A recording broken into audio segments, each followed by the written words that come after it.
What's up guys, my name is Ace, and welcome back to another gun guide. This is the series where I go into great detail with all of the stats of every one of the weapons in Modern Warfare. And in today's episode, we're going to be moving on to the CR56 AMAX or the Galil Ace.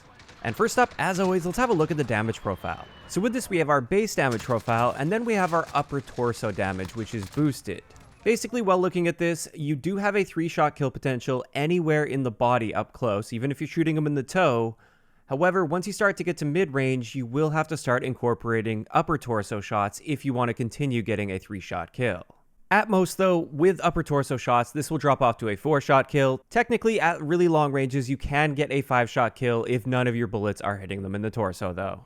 As for headshots, we got a great headshot damage profile of 56, 51, 45, 38, which means you can get a 2-shot kill to the head out to a pretty respectable range, which we'll have a look at in just a little bit. As for our rate of fire, this is 645 rounds per minute, which is noticeably better than both the AK-47 as well as the SCAR, which are the two most comparable guns to the CR-56, so it's definitely better in this area.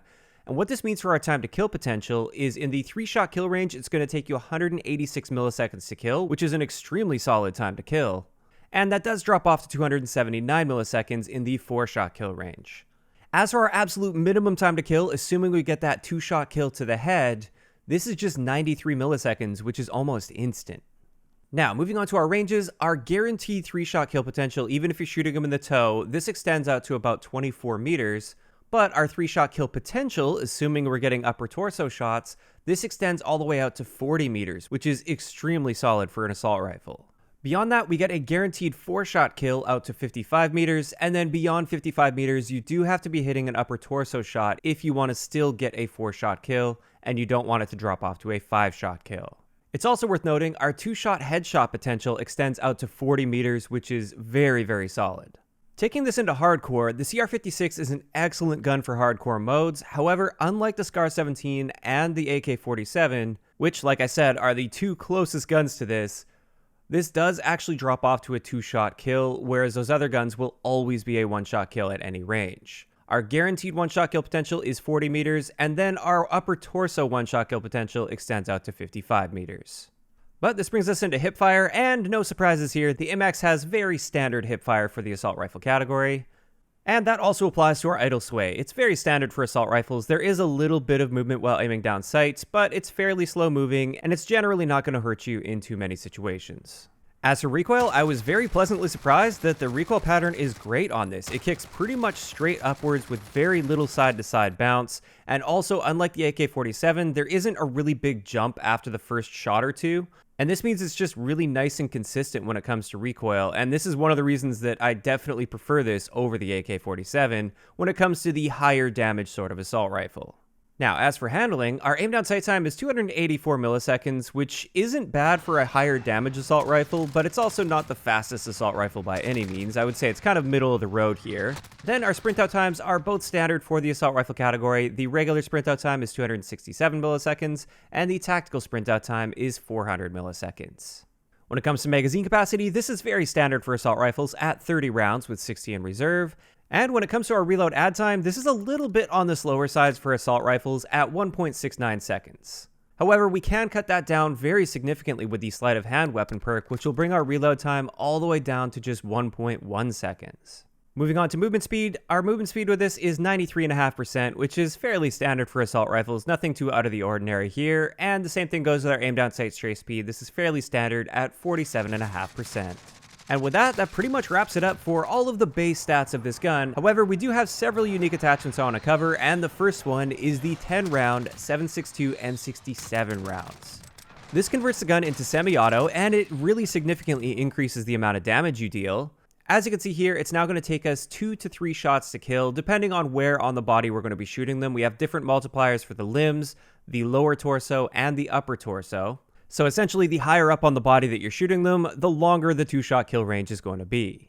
As for headshots, we do get a 1-shot headshot potential in core game modes. It deals exactly 100 damage within the first damage range. So at least up close, you can get that 1-shot kill to the head with this. Now, when it comes to our rate of fire, like I said, this is semi-auto, and it's capped at 309 rounds per minute, which is a little bit slower than the SKS and very noticeably slower than the FAL. But what this means for our time to kill potential is in the 2-shot kill range, it's going to take 194 milliseconds to kill, whereas the 3-shot kill range, it drops off all the way down to 388 milliseconds, which is fairly slow. But fortunately, our range values are excellent with this. You don't generally have to worry about the 3-shot kill potential as long as you're hitting the upper torso. With this, you can see that our 2-shot kill range, as long as we're hitting anywhere in the torso, this extends out to about 35 meters. Then with upper torso shots, this extends out to about 53 meters or so. And then after that, it's going to be a 3-shot kill. It's also worth mentioning that the 1-shot kill potential to the head, this extends out to that 35 meters, which is a very respectable range. If you're playing 6v6 multiplayer, for instance, most of your gunfights you can pretty easily keep within this range. Now, as for recoil, there's a little bit of visual recoil, but it's pretty much all visual. You get a very tight recoil spread with this. It's extremely accurate. You can spam it right up to that fire rate cap, and you won't have an issue when it comes to recoil. As for a few other things this attachment will do to your gun, it improves our aim down sight speed a little bit. Our new aim down sight time is 250 milliseconds, which is great. And on top of this, our overall movement speed is increased by 3%, which is a great boost to our movement speed. This is now one of the faster moving assault rifles in the game. Additionally, something that isn't mentioned at all, our reload times are changed up with the 10-round mags, and our base reload is significantly improved, and it's now just 1.29 seconds, whereas with sleight of hand, it's barely improved at all, and therefore I wouldn't really recommend using sleight of hand combined with these 10-round mags, because you're not really getting nearly as much of a benefit as if you weren't using the 10-round magazine. But that pretty much covers it for the 10-round mags on this. Personally, I think this is just a slightly worse version of the SKS. I would rather be using the SKS than the 10-round mags on this, but that's not to say that it's bad or unusable by any means. You're just statistically better off with the SKS in most situations. But with that, it's time to move into some of the other unique attachments for this gun, and let's kick it off with the barrels. The first barrel we have access to is the FSS 8.3-inch intruder barrel, and with this one we get improved aim down sight time, and this one helps by 1 frame at 60 FPS, so our new aim down sight time is 267 milliseconds. Then on top of that, our movement speed is increased by 1.5%, which is a nice little boost. However, the downsides to this is, first off, it hurts our bullet velocity, which also hurts our damage range a little bit. Our overall damage range is reduced by 15% with this barrel, which isn't really nice to have. And on top of this, our recoil control is reduced slightly, and you can definitely see there's a bit more of a gap between each shot when we look at the recoil comparison here. So I wouldn't say that it really significantly harms your recoil, but it might make things a little bit more difficult for you. In my opinion, with this barrel, there are better attachments out there to help you with your aim down sight time and your movement speed, and I would rather stick to those because they just have fewer downsides. As for the next barrel though, this is the XRK Zodiac barrel, and with this one we get a really nice damage range increase at 35%, which, remember, this gun already has a very respectable range, so a 35% boost to that is huge, and especially in Warzone, this is really helpful for you.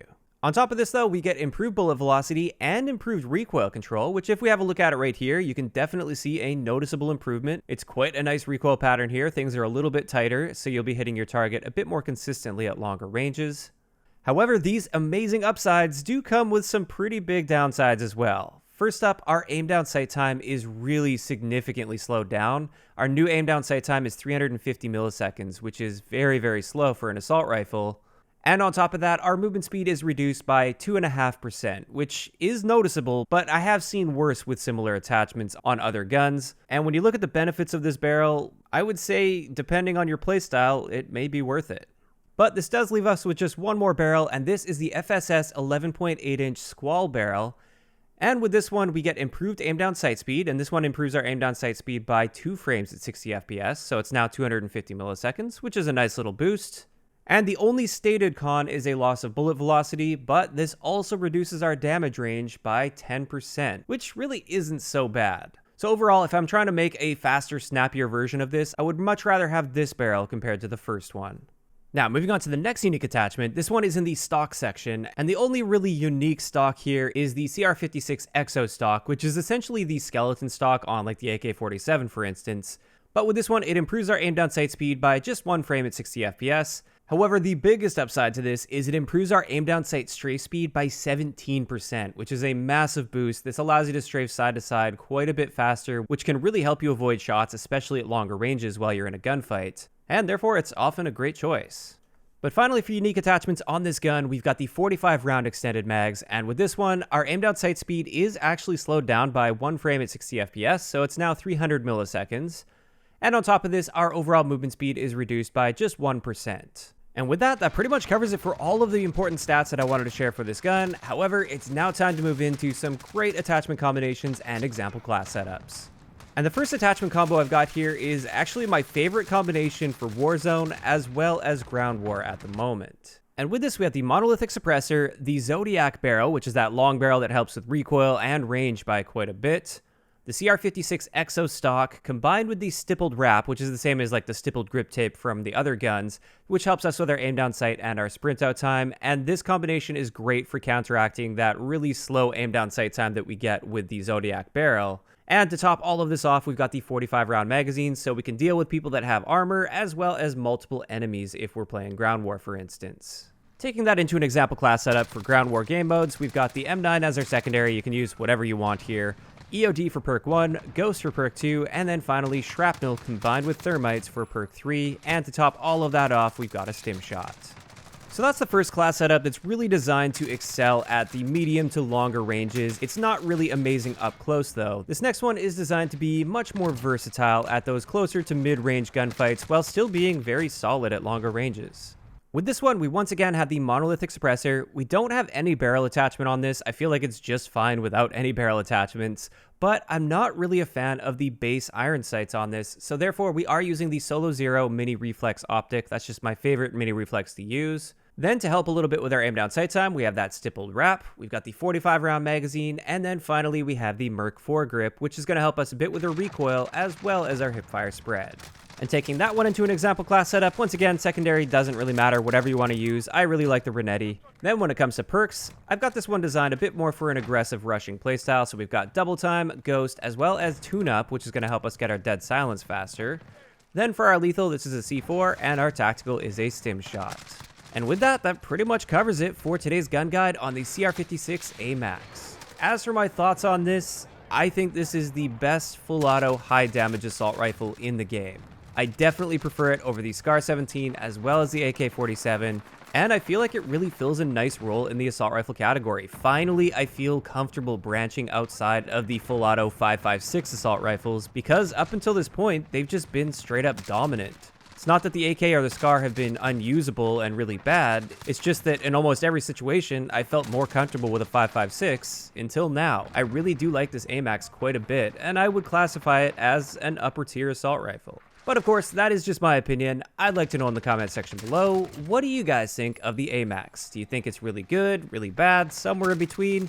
Just let me know those thoughts down below, and if you guys have missed any of the previous gun guides, including the Fennec SMG, I will leave a link to the playlist in the description down below. If you enjoyed the video, a like rating is always appreciated, and don't forget to subscribe for more if you haven't already. I'll talk to you guys next time.